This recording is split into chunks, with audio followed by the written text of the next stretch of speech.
হচ্ছে যে ২৬শে বিধানসভা নির্বাচন যখন আসন্ন তখন রাহুল গান্ধী এবং অভিষেক বন্দ্যোপাধ্যায় কি তাহলে কাছাকাছি আসার চেষ্টা করছেন? কারণ অভিষেক বন্দ্যোপাধ্যায় আজকে দিল্লিতে গিয়েছেন এবং তিনি নৈশভোজ, রাহুল গান্ধীর ডাকা যে নৈশভোজ সেখানে তিনি যাবেন। রাহুল গান্ধী ব্যক্তিগতভাবে অভিষেক বন্দ্যোপাধ্যায়কে ফোন করেছেন এবং অভিষেক বন্দ্যোপাধ্যায় তিনি তার বেশ কিছু কর্মসূচি বাতিল করে কিন্তু দিল্লিতে গিয়েছেন। আর সেই জায়গায় এই নৈশভোগে যোগ দেওয়া এবং বৈঠকে থাকা এটা অত্যন্ত গুরুত্বপূর্ণ এবং এক্ষেত্রে অভিষেক বন্দ্যোপাধ্যায় যা উল্লেখ করছেন সেটাও খুব গুরুত্বপূর্ণ। অভিষেক বন্দ্যোপাধ্যায় উল্লেখ করছেন যে বেঙ্গল তাদের প্রায়োরিটি, বলছেন অভিষেক বন্দ্যোপাধ্যায়। একই সঙ্গে এটাও বলছেন যে ওরা আমাদের সঙ্গে কথা বললে আমরাও এদের সঙ্গে কথা বলবো এবং একই সঙ্গে এটাও বলছেন যে ওরা 2 পা এগোলে আমরা 4 পা এগোবো, বলছেন অভিষেক বন্দ্যোপাধ্যায়। অভিষেক বন্দ্যোপাধ্যায়ের এই বক্তব্য অত্যন্ত গুরুত্বপূর্ণ এবং তাৎপর্যপূর্ণ বলেই মনে করা হচ্ছে।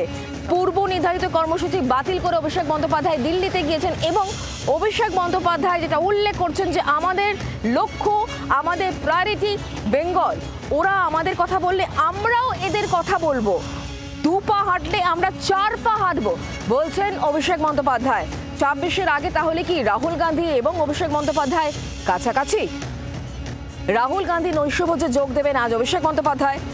রাহুলের ব্যক্তিগত ফোন পেয়ে দিল্লিতে গিয়েছেন অভিষেক বন্দ্যোপাধ্যায়। পূর্ব নির্ধারিত কর্মসূচি বাতিল করে দিল্লিতে গিয়েছেন তিনি। সেখানে একাধিক বিষয় নিয়ে কথা হবে। একদিকে যেমন এসআইআর নিয়ে গোটা দেশ উত্তাল, বিরোধীরা এক কাট্টা এসআইআর নিয়ে আলোচনা হোক একথা আজও অভিষেক বন্দ্যোপাধ্যায় ফের বলেছেন। এই বিষয় ছাড়াও বাংলা অস্মিতা, বাংলা ভাষাভাষী মানুষদের ওপর যেভাবে অত্যাচার করা হচ্ছে সেই অভিযোগেও সরব অভিষেক বন্দ্যোপাধ্যায়।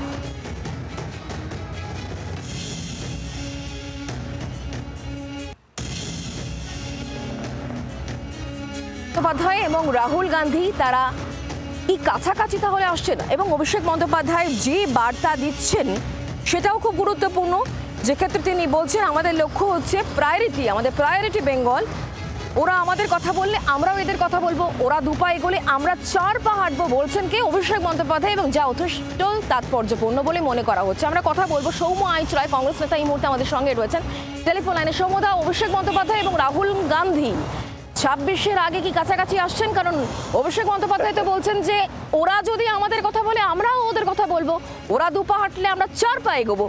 অত্যন্ত গুরুত্বপূর্ণ বার্তা অভিষেক বন্দ্যোপাধ্যায়ের তরফ থেকে, আপনারা কিভাবে দেখছেন? সারা ভারতবর্ষে ভোট চুরিকে কেন্দ্র করে সর্বভারতীয় ক্ষেত্রে বিজেপির ভোট চুরি, নির্বাচন কমিশনের ভোট চুরিকে কেন্দ্র করে যে এক্সপোজ হচ্ছে তাতে বহু দল সমর্থন করছে, বহু দল পাশে এসে দাঁড়াচ্ছে রাহুল গান্ধীর। পার্লামেন্টে ফ্লোর কোঅর্ডিনেশন হবে, লড়াই সংগ্রামে বিজেপির বিরুদ্ধে লড়াই হবে। তা বলে এই ইন্টারপ্রিটেশন করার কোনো মানে নেই পশ্চিমবঙ্গে যারা ভোট চুরি করবে তাদের পাশে কংগ্রেস দাঁড়িয়ে পড়বে। এটা ভাববার কোনো কারণ নেই। চুরি, জোচ্চুরি, লুটপাট রাজ্যের ইস্যুতে, রাজ্যের মানুষের বঞ্চনার বিরুদ্ধে কংগ্রেস যেরকম লড়াই সংগ্রামে ছিল তাই থাকবে। মানে you may have your own interpretation but history will show is own course.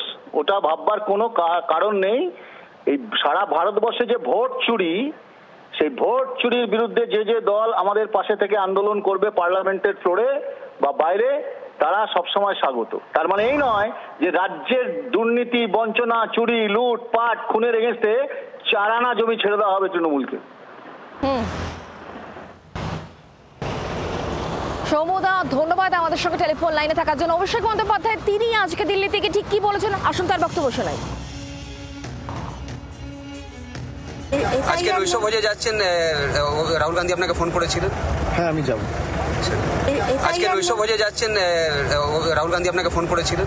হ্যাঁ, আমি যাব। আজকে নৈশভোজে যাচ্ছেন, রাহুল গান্ধী আপনাকে ফোন করেছিলেন? হ্যাঁ, আমি যাব। আর এবার শোনাবো বিজেপির প্রতিক্রিয়া। সুকান্ত মজুমদার বিজেপি নেতা, তিনি কি বলছেন এই বিষয়ে শোনাবো। কাছাকাছি তো বরাবরই ছিল, আপনাদের মনে হয় যে দূরে দূরে, ভেতরে ভেতরে সব চালাচালি তো হতোই। বাইরে ওরা দেখাতো যে ওদের মধ্যে ডিভোর্স হয়ে গেছে, ভেতরে একটা সম্পর্ক ছিল। সেটা বৈধ না অবৈধ সেটা আপনারা বলবেন, সেটা আমরা বলতে পারবো না। কিন্তু চোখে চোখে কথা বলো, মুখে কিছু বলো না, এই অ্যাঙ্গেল নিয়ে কিন্তু কংগ্রেস এবং তৃণমূল কংগ্রেস বরাবরই এক। তৃণমূল কংগ্রেসের আলাদা অস্তিত্ব কিছু আছে নাকি? কংগ্রেসই ওটা কংগ্রেসই নতুন বোতলে শুধু ভরা হয়েছে, নতুন একটা ব্র্যান্ডিং হয়েছে, আসলে ওটা কংগ্রেস। বাংলার আওয়াজ, বাঙালির আবেগ, জি 24 ঘন্টা।